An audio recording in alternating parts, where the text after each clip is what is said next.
Bienvenidos a Cosas Dulces, cuarta temporada de este programa que hemos dado en llamar un programa de obsesiones. Aunque ahora estamos diciendo un programa casi serio. ¿Por qué? Porque nos encanta renovar y darle un refresh al programa en este 2025, en esta cuarta temporada en la que por primera vez hacemos una entrevista grabada fuera del estudio. Ya vamos a ir a eso. Pero antes, ¿querés vivir una tarde perfecta? ¿Por qué no vas al Hotel Goes o entras a la web de hotelgoes.com.uy y ahí podés ver sus diferentes habitaciones temáticas con jacuzzi y donde vas a poder disfrutar también de una excelente merienda, además de lo que uno suele ir a hacer al Hotel Goes. Entonces, dicho esto, vamos con la entrevista que tenemos para hoy, que es nada más ni nada menos que haciendo un cambio de frente brutal con el PNT que acabo de hacer. Una entrevista con Mauricio Rosenkopf, de ruso, escritor, dramaturgo, periodista, ex integrante de La Tertulia durante muchos años, de La Tertulia en Perspectiva, en este estudio y anteriormente en El Espectador, quien a sus 91 años nos recibió en su casa de Malvin, ahí en la oficina donde trabaja, donde tiene su Olivetti, su máquina de escribir, y donde al día de hoy sigue escribiendo y escribiendo y escribiendo. Somos laburantes enamorados que vienen a buscar la colombina. Sombra en la sombra de una esquina. La noche que el amor fue clausurado.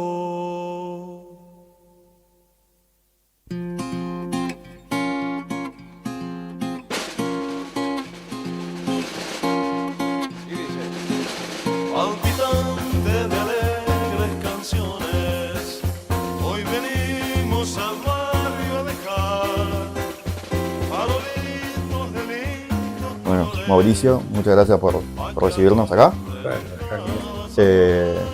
Acá es donde yo tenía entendido que vos tecleabas más en las toscas, acá también. Sí, Acá tenés la Olivetti. sí, seguro. Esa es mi oficina, la podés trasladar sin ningún problema. ¿Y acá cuántos libros decís que tenés? No, pero la próxima entrevista avísame con tiempo y la cuento. No, Pero si unos tengo cuantos. un bagaje. Y sí, porque quedan bien, ¿viste? Pero acá entonces es donde sucede la magia. Y acá, y sí, y vas acumulando y tenés cosas y es un rincón. Te das cuenta, no hay mucho espacio, pero en materia de espacio corto tengo alguna experiencia, entonces me manejo sin ningún problema. Y además me produce asociaciones el título de tu programa y en esta radio. Entonces, y me produce sonrisas. Y recuerdo los tiempos que andábamos en la tertulia con Claudio Williman y el pibe Maggi, entrañable amigo. Diría Emiliano, marcaron época. Y preguntar si dice eso, que toma, que le mando la vuelta. Y no, sí, pues para nosotros fue una época muy linda, años estuvimos, con la particularidad que uno era del Partido Nacional, el otro ballista, el otro Tupa.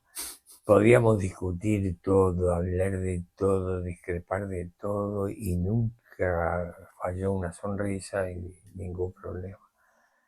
Tanto que creo que una foto para el país o un programa que la tiene Emiliano, como terminaba eso y seguíamos en el boliche, en la esquina de abajo había una cebra. Entonces se les dio por sacarnos una foto. Tipo Beatles. Ah, ¿la conocés la La foto? vi, la vi. Ese es un espectáculo. Nos causó gracia. Después terminamos ensayando a ver si cantábamos alguna, pero no se dio. Pero además se dio porque además se creaban leyendas y cosas insólitas, se dieron ahí. Una vez el pibe Maggi, viene con la idea de entrevistar al gran rabino que desde Jerusalén dirige el museo donde están los manuscritos del Mar Muerto. Yo te lo largo así, voy a decir, no, para un poco, vamos, termina carnaval, yo qué sé. Y bueno, hicimos contacto, tomamos contacto con él, y hablaba en español, era argentino. Y entonces hicimos 2 sesiones hablando de los manuscritos, cómo se encontraron, qué tenían, qué contenían. Digamos, vos lo ves a la distancia y decís, la gran puta. Y después otras cosas, creamos leyendas ahí, una vuelta. Además el pibe engranaba enseguida la vuelta que le dije, bueno, parece que llegaron, se documenta fehacientemente que Carlos Gardel era hermano de Frank Sinatra. Ah, sí, yo lo leí, me dijo el pibe enseguida engranó. Y sí, parece que son hermanos. Y todo se origina en la aventura de Escayola, que era el dueño de todo ese territorio, Tacuarembó y todo eso, que se tomó unas vacaciones, se fue en barco a Estados Unidos, y ancló en un hotel. Yo estuve en ese hotel, agrega el pibe, te das cuenta, la complementaba así, sabiamente, que tenía una puerta, había un baño para 2 habitaciones, entonces tenías que golpear antes, sí, seguro, sí, el mismo. Y después, y bueno, y ahí tenía una empleada que le hacía la cama y todo eso, italiana. Y tuvieron un vínculo. Y en determinado momento él hace la valija, prepara su carcha, te vas, le dice ella. Sí. ¿Y si vamos a tener un hijo?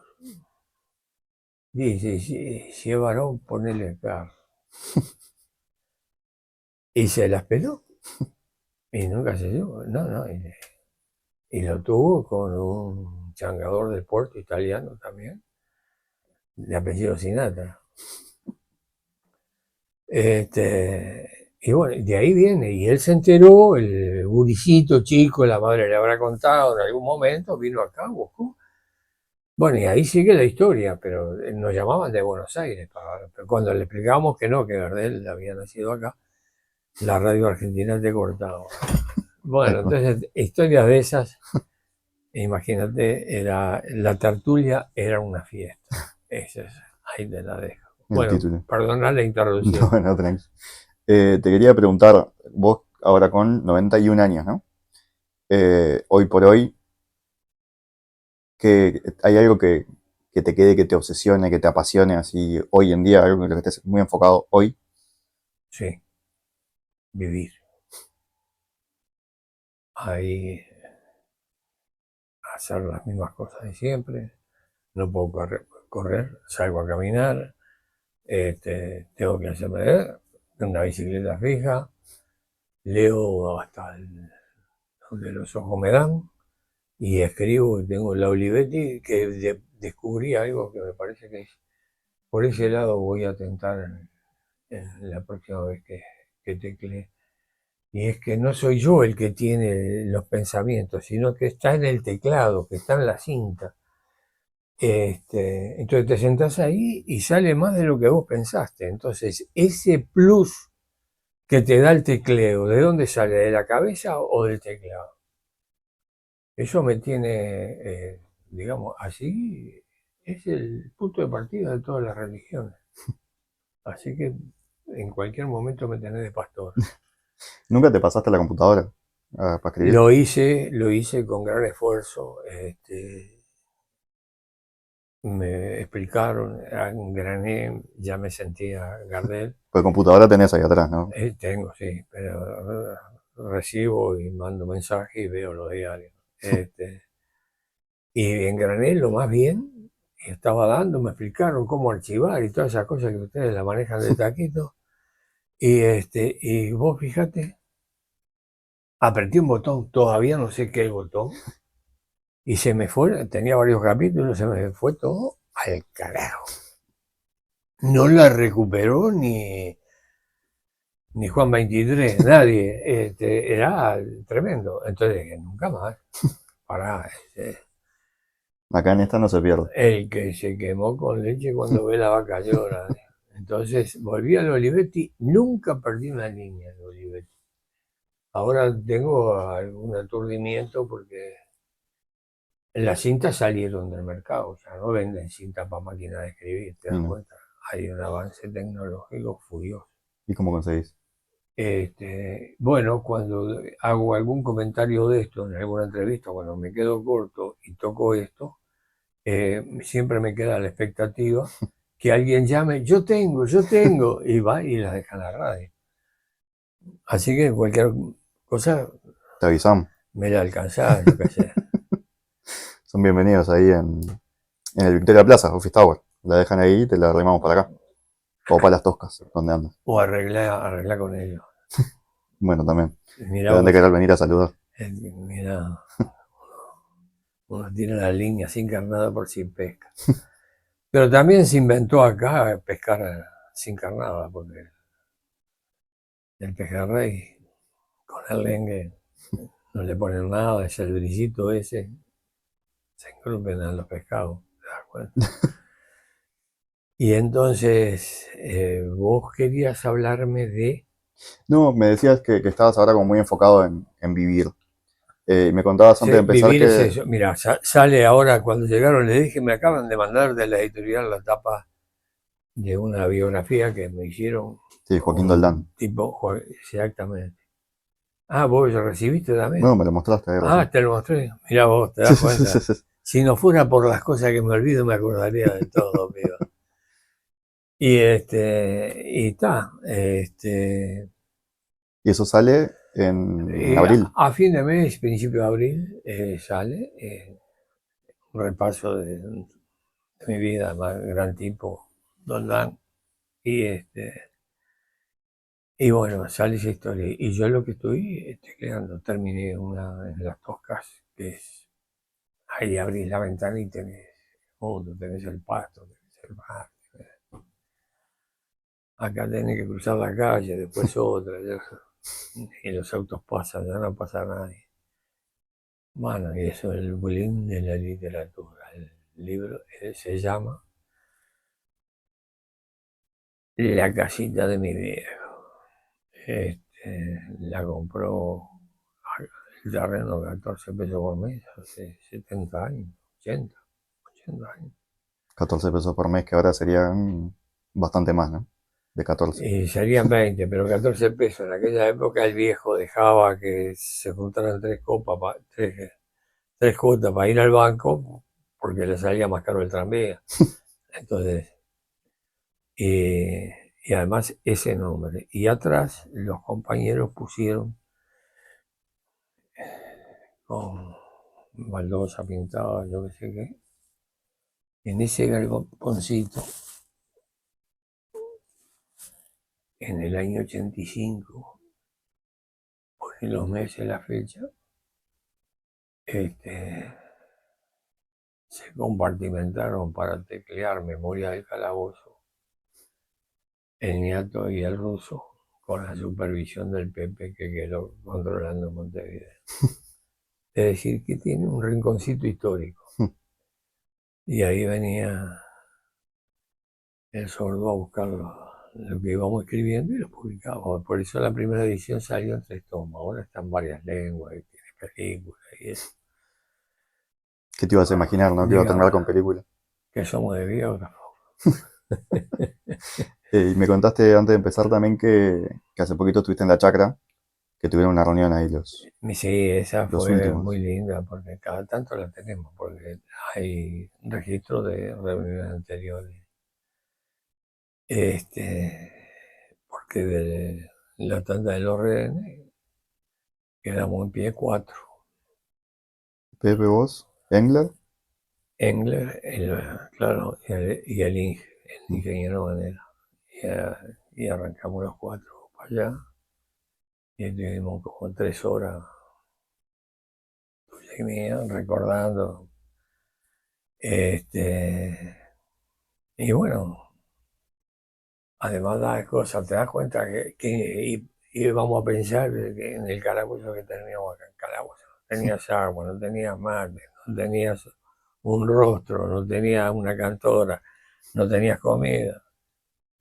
1 año, 2 años, y después contamos por quinquenio, para un poco.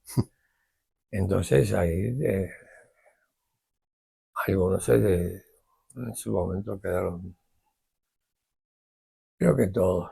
Y un compañero, el Nepo Base, murió en calabozo porque no lo trataron. Sí, Dios, tenía cáncer, como- ¿no? Mm. y bueno, pero y fíjate, claro, nadie se lo ocurre pensar, pero entramos, nos instalamos ahí, bueno, yo qué sé qué, lo primero que hace el, el Pepe dice, mira, tengo unas cosas para vos, poemas. De uno de ellos te voy a leer un pedacito porque es formidable. Y digo, y estuve leyendo esta. Eh, el discurso de Don Quijote de los Caballeros. Entonces, así cae Don Quijote, un libraco, entonces lo tiene marcado. Y mientras lee, lo empieza a decir, a hacer memoria, y por ahí se destrababa.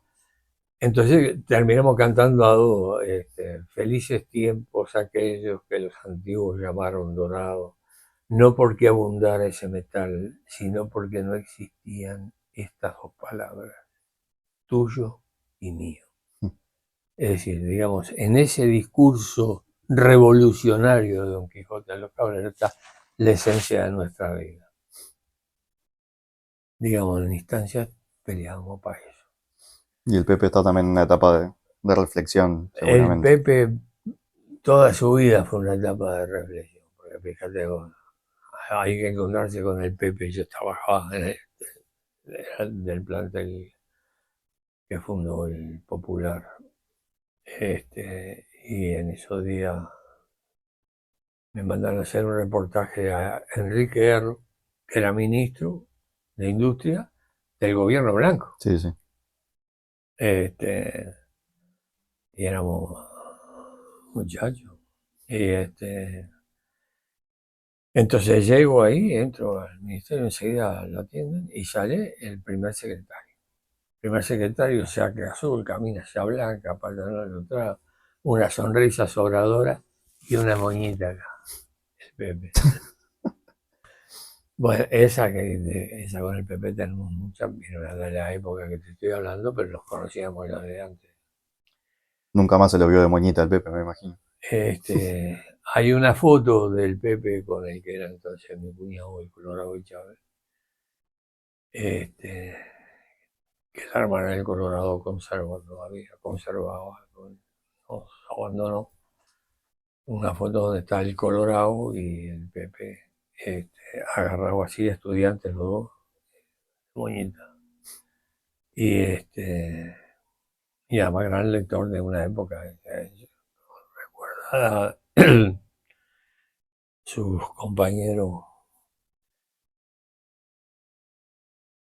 sus profesores fueron Paco Espínola, con el que yo aprendí historia al mostrador.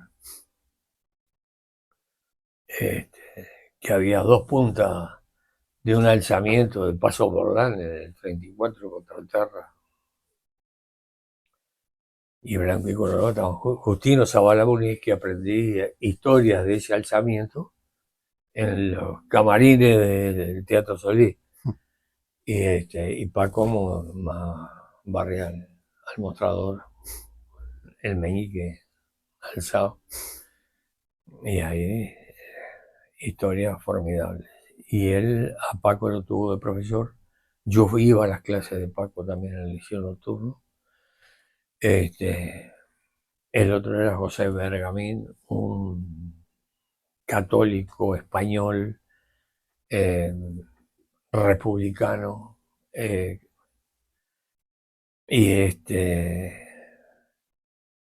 y asilado acá, y que le criticaban como un católico que puede ser aliado de los comunistas.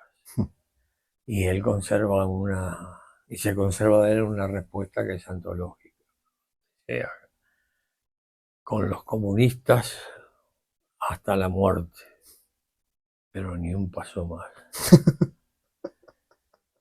Entonces, Bueno, y estaba Daniel Vidal, Mm. que yo tuve en vínculo cuando armamos el 26 de marzo, Sí, sí, sí. y la revista Cuestión quedó Daniel Vidal Antropólogo histórico. sí, sí, maestro y amigo del Pepe. Mm. Entonces, fíjate por qué lado vienen las asociaciones, las conversaciones. Y lo que pocos saben es que Daniel Vidal hacía poemas. Y me dio uno inédito, toma este pavo, me dijo, tiene otros. Este, aunque arrancó con otro, que en cuanto empezó a leerlo, yo tengo muchos hermanos, Atahualpa Yupanqui, ¿no? Mira, yo lo tengo por acá. No te trastorno la cámara si me paro y levanto un... No, no, tranqui.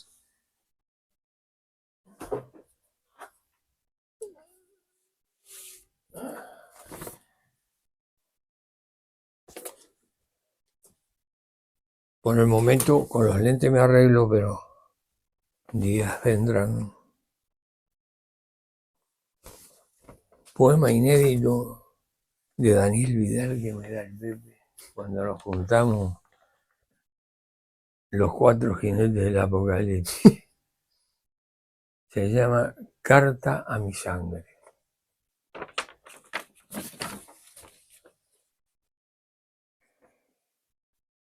Y te leo 4 líneas del final. Por favor. Sangre mía, una gracia solamente te pido. Guía al humilde lápiz con que yo, el poeta, te escribo en esta noche sin velas ni luciérnagas. Y ahora pasamos a otro tema para matizar. ¿Te sentís así como cerca de eso, de esa escritura así? Me siento cerca de los compañeros. Mm. Ahí sí, Atahualpa yo tengo muchos hermanos. Em, sí, capaz que me gustaría también hablar un poco de varias cosas, pero ya que estamos con el palo de poesía, escritura, te decía que antes de empezar charlábamos de que ahora en abril en la Biblioteca Nacional iban a hacer unas jornadas de la Asociación de Profesores de Literatura sobre vos como autor, ¿no? Como escritor, como dramaturgo, como poeta, como me decía Néstor Sanguinetti, que es uno de los investigadores, el arte de Rosenkopf genera arte, porque dice hay películas, hay discos, ¿no? Está el Chevrolet que estaba inspirado en el regreso al Gran Tuleque, no sé si te acordás de aquella película, Sí, claro. de Leo Riccani, Conrada. corrada con, ay, se me fue el nombre, con Smori. Estaba, por supuesto, La Noche de 12 años, el disco de Jaime, La Margarita, y me, me quería ir como al comienzo de eso. Porque hoy en día tu literatura está muy atravesada por la memoria, ¿no? Sobre todo con La raíz al hombro, el último libro. Es el último que sacaste, ¿no? Que es Penúltimo. penúltimo. Que es más una... El último por lo chiquito que viene. Claro, Que también es la memoria. pero empezaste a escribir mucho antes de todas tus experiencias políticas, ¿no? Como periodista, eh, ya tenías una trayectoria en teatro, ¿no? Antes de que empezara Sí. la dictadura y demás. ¿De dónde es? No sé si de dónde sale, es muy básica la pregunta, pero ¿cómo fueron tus comienzos? ¿Por dónde empezaste? ¿Por cuál de todas las ramas de la escritura? Mira, te voy a contar de 2 cuentos que son de los primeros. Uno tiene que ver con el bebé, con Raúl Sendic, que este año tenemos 100 años de su nacimiento, que es un referente excepcional en la historia de este país. Porque después de Artigas, que pedía que la tierra sea distribuida para que los más infelices sean los más privilegiados, el único movimiento que levantó esa bandera fue los cañeros que organiza Raúl. Y eso debería estar en los libros de historia y no está ni siquiera en la tribuna. Me voy a referir a esto, a un cuento que tiene que ver con esto que te estoy contando, Raúl, pero te voy a hablar del primero. Es decir, porque a la universidad, yo soy del barrio. Claro, no pienses que no tengo título, tengo un título. A los 14 años tuve el primer título, Juan Abajo. Y que cuando me lo dieron se lo traje a la vieja, que en la casa pensaban que tenía marcado perspectiva de inutilidad. Había ido, lo habían anotado en la Academia Pilman y me dieron un diploma que lo recibió la vieja, que estaba de ama de casa, chamulló en yiddish con mi viejo, abrieron eso y se vistió para salir y salió. Le fue a poner el marco. Yo soy dactilógrafo, 47 palabras por minuto, diplomado, lo tengo ahí. Y ese para mí me marcó la vida. Y conseguí una Remington, por eso mi amor por la Olivetti, digo, me viene de aquellos tiempos. Entonces, ¿por qué es importante esto? Porque en casa había una sola mesa, salvo las mesas tremendas de desastre de mi padre, que era la mesa de cocina, que la sacábamos por un corredorcito y comíamos los tres. Esa mesa la introduje a mi cuarto, mirando a la cocina, porque daba la luz, y ahí instalé la Remington. Entonces, ¿de dónde venían los temas que me tocaban? Del barrio. Entonces, el primer cuento que yo publiqué se llama El Chevrolet, pero que tiene una historia muy linda. Digo, porque lindo era el protagonista, que era el Negro Varela. El Negro Varela vivía en un tartagal por la calle Humaitá, a la vuelta. Y tenía una carretilla desde un trabajo que había hecho llenando de conchillo una cancha en la avenida Italia Garibaldi, en el recreo La Carreta. Se desfondó y el pago del negro fue eso y un chorizo al pan. Y con eso hacía mandados en el barrio. Entonces, fíjate, llegaba el boliche, la ponía contra el cordón, me miraba y cuídame la botija, que no tiene seguro. Entonces, yo hago el cuento del Chevrolet sobre el Negro Varela, que tiene una historia, tipo que yo dormía en la cuna de los campeones. Porque había dormido bajo la Olímpica, ¿viste? Cuando digas... Dale nomás. Bueno, entonces te das cuenta que me estaban regalando el cuento que se asociaba a todos los personajes del barrio, porque ese es un universo. Es Fuente Ovejuna, ¿viste? Y entonces publiqué en el Popular, de la sección de cultura la dirigía Gesualdo, y salió el Chevrolet. Entonces el diario corrió, y... ¿Vos ahí ya trabajabas de periodista? Sí, Ahí en el estaba en el Popular. Popular. Antes había trabajado en justicia, liceo nocturno, todas esas cosas. Y un día estábamos, y salió publicado, con un dibujo de Anel Hernández, fíjate vos. El mismo que hizo ese El piano que está ahí, que es el otro cuento que te quería contar, pero con Sandy. Entonces estábamos comiendo al mediodía, el viejo, en esa mesa que ya hice referencia.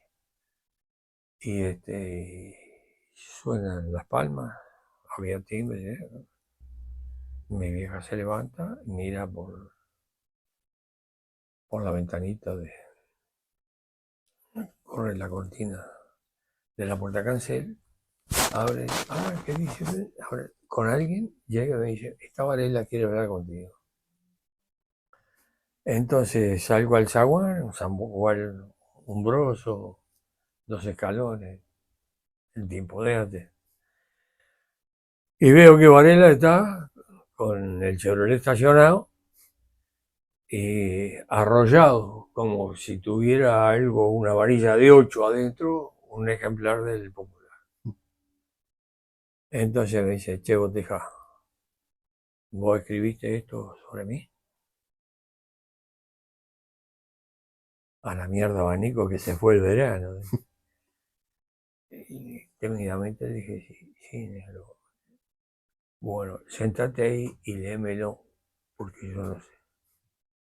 Me senté en el escalón, le leí el cuento, lo escuchó atentamente, le devolví el diario y me dijo, está bien. Agarró el bolso y se fue. Su Chevrolet a ser mandado. Ese es el primero. Lo que dio lugar a otra cosa, mira, te cuento de rebote otro, en el Café y Bar Parque de los Aliados, donde yo anclaba, había en el barrio el Macho Gutiérrez, que era el filósofo del barrio. Levantaba las quinielas, pasaba por las casas con las tablillas que había antes, gritando, hoy juega Doña Rosa, le avisaba a mi vieja, los vecinos. Y tenía además oficina el boliche. Había una mesa de él donde pasaba los números antes de entregarlo. Y, y era un tipo que te cantaba la justa. Y me vio entrar y me dice, ¿qué vos dejás? Sí. ¿Vos escribiste ese cuento? Sí, macho. Está muy bien. A la humanidad hay que entretenerla con algo. Vos te das cuenta, ni Sófocles. Bueno, esa es aparte, pero te quería decir de los comienzos. Y Las lo que cosas era que más con... tocaron lo social, digamos. Claro. Primero arranqué porque estaba vinculado al galpón, por razones afectivas. Bueno, escribí en esa mesa que te digo, Las ranas de punta a punta en 15 días, que fue la primera obra que era nunca antes, que todavía crecer y multiplicado, le dijo alguien, por encima de los que querían cambiar las cosas, que queríamos cambiar las cosas. Y a todo esto me mandan en el año 56, te estoy diciendo, cuando invade Castillo Armas y la United Street en los Estados Unidos, Guatemala, para derrocar a Arbenz, presidente legal que entró en legalidad después del gobierno legal de Arévalo, padre del actual presidente, Que nació acá. que nació acá porque se refugiaron los dos acá. Fíjate, mira vos, la vida, el planeta es una palangana.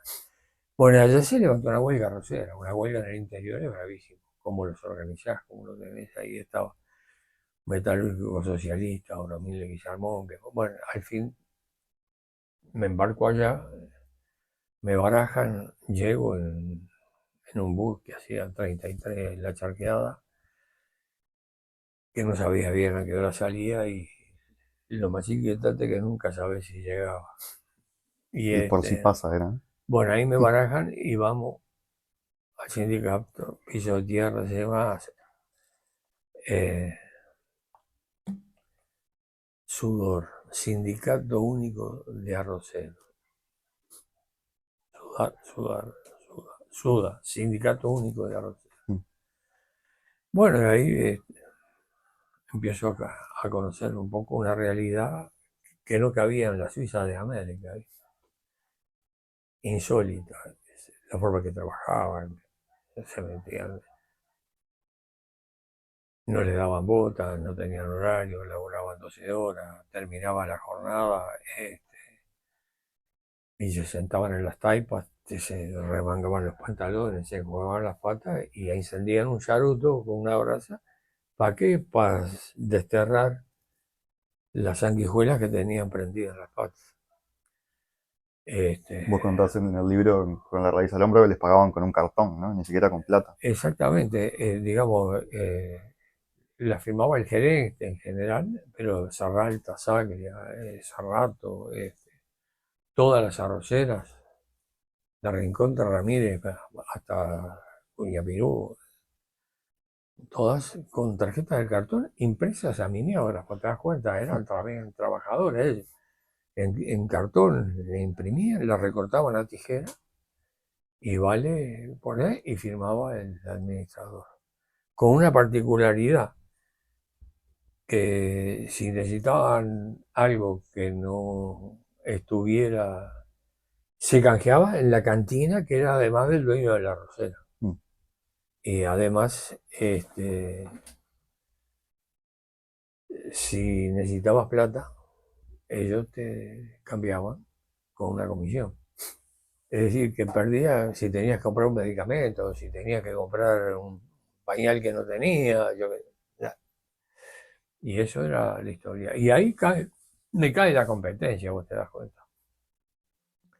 Y la competencia que me cae es un pinta que venía con una coda colgada del cuello, un grande, que nos conocíamos, de las vueltas y las movidas de estudiantiles por la autonomía y tal. Socialista él.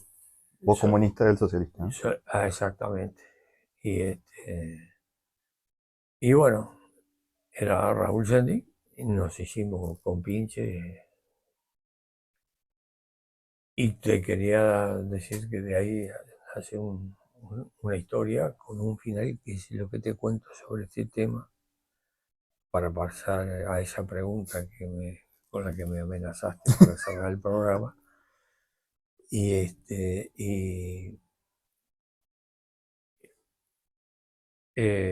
llegamos camiones llenos de gente, la comida, y acampamos en el Mar Marajá, en los montes del Mar Marajá.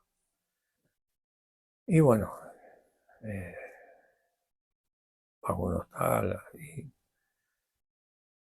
de pronto amanece un alba lechosa, y vos ves, yo veía los lomos de la gente que se estaba levantando, y alguno con sombrero aludo, bien aludo, echado para atrás, ¿viste? Pues yo avivando el trasfoguero para el mate, tenías el agua del río.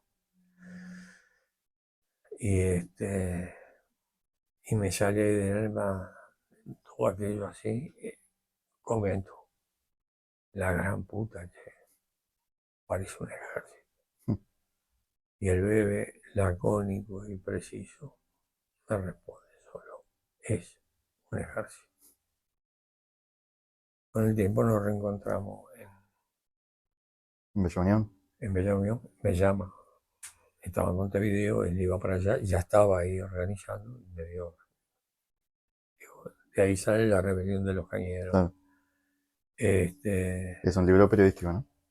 eh,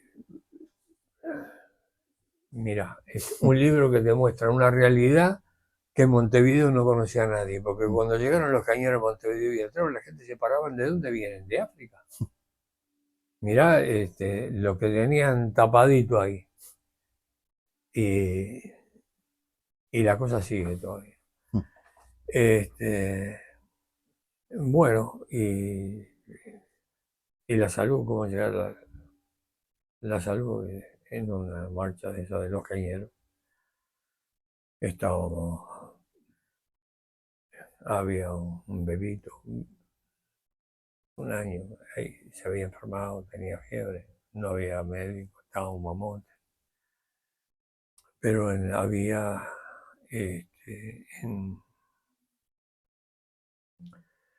entre los acampantes, inclusive había reliquias entre los acampantes, porque había dos negros viejos que habían sido soldados del alzamiento de Pertes en el 35.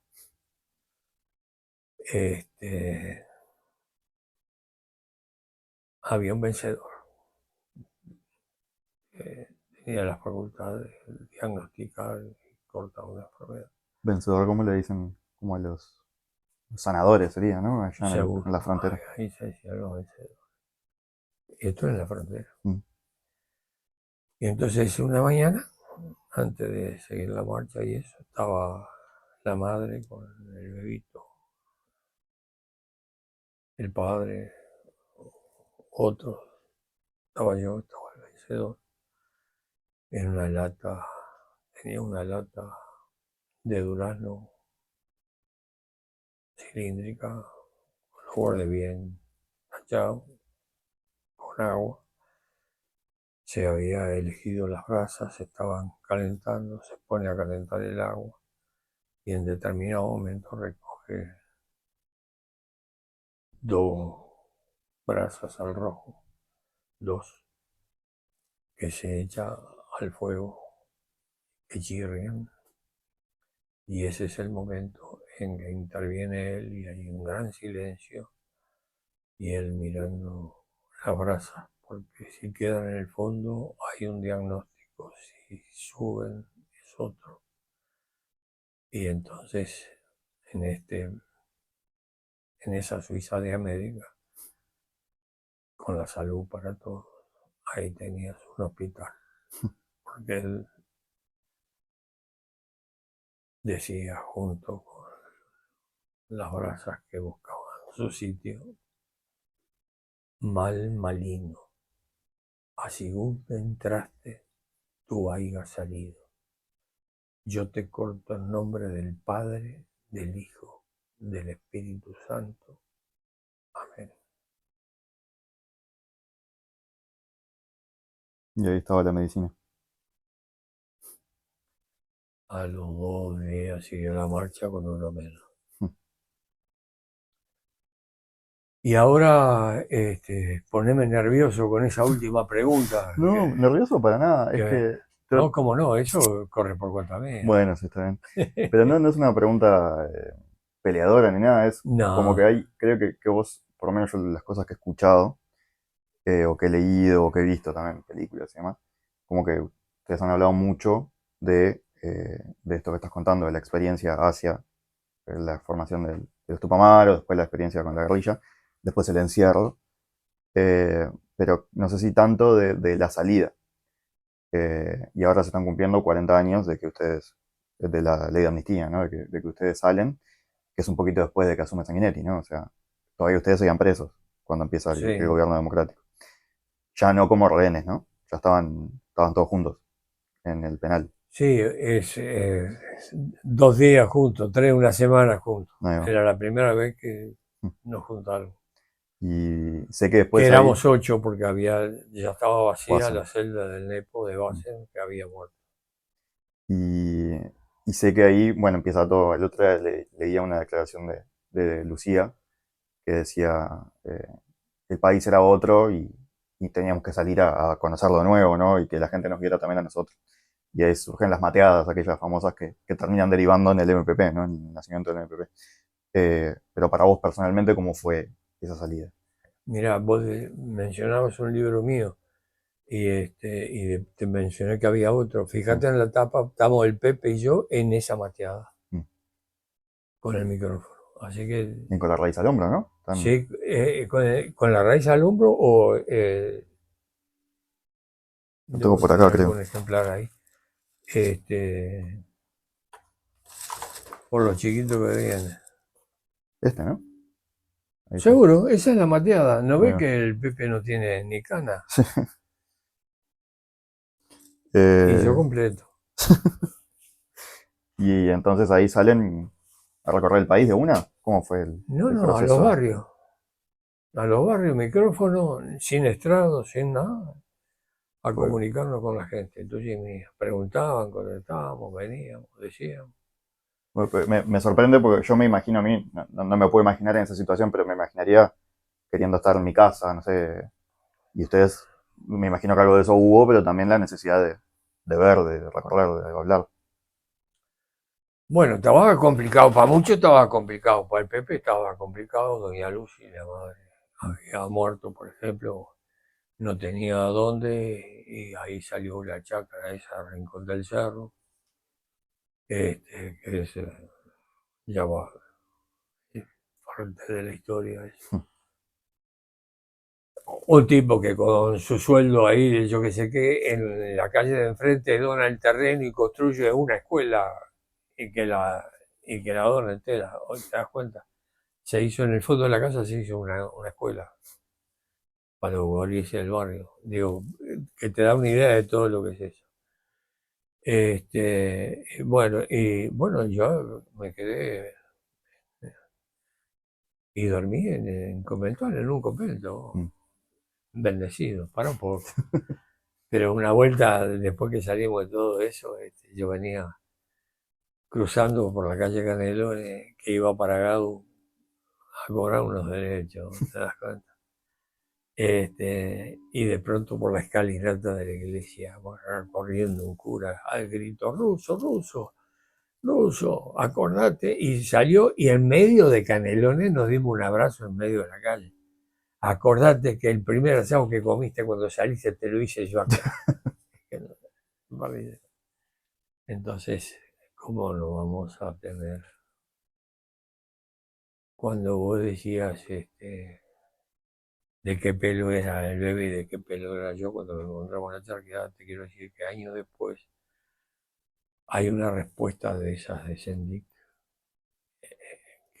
que le dan espíritu a una ideología.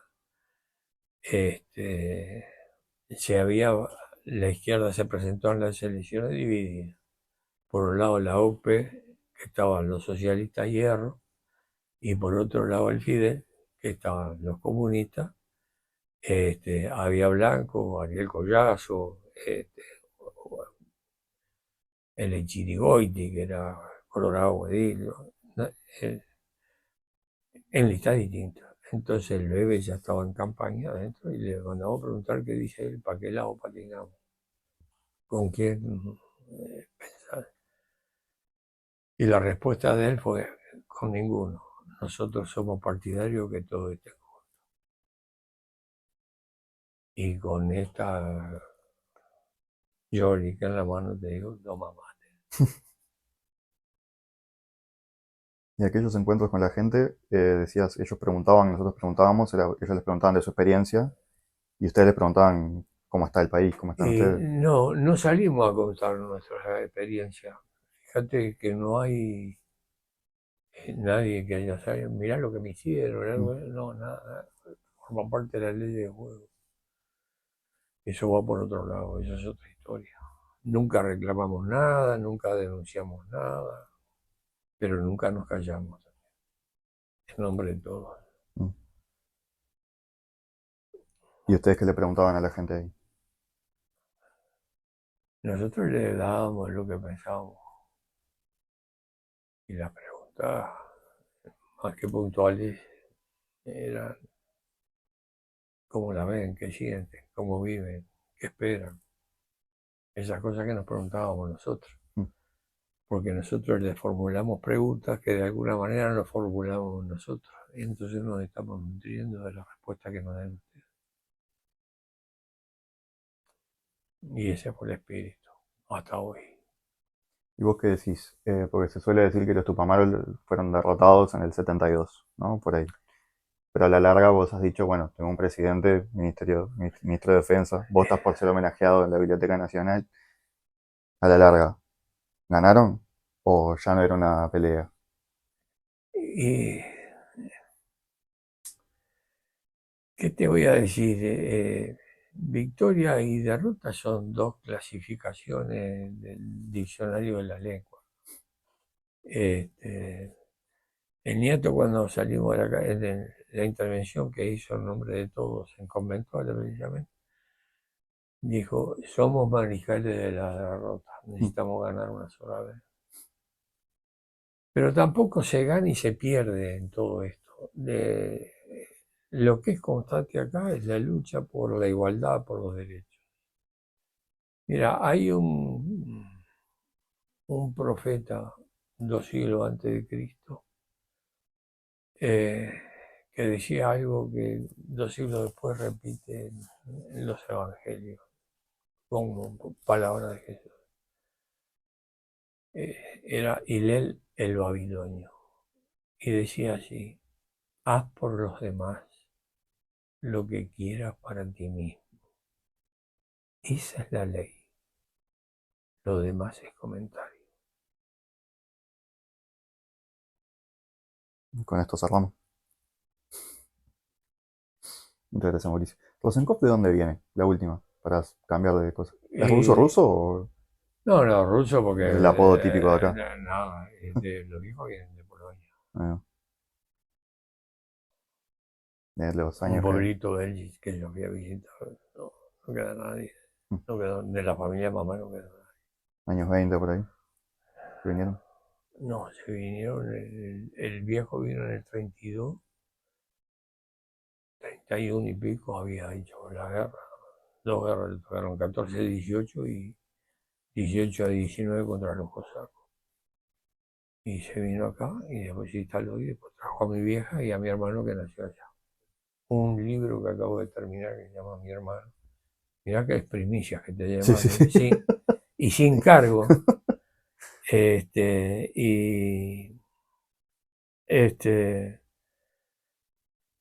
Y bueno,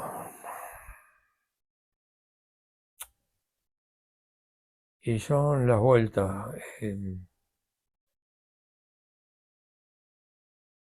Ahora resulta que me llegan 2 por 3 cosas. Toda esa historia que se vivió simultáneamente acá en la guerra, que apareció en los últimos libros. Sale en Dinamarca, en Alemania, en Italia, este año salieron. Y lo que queda es dar testimonio. ¿En qué milito? En eso. En dar testimonio. Muchas gracias, Russo.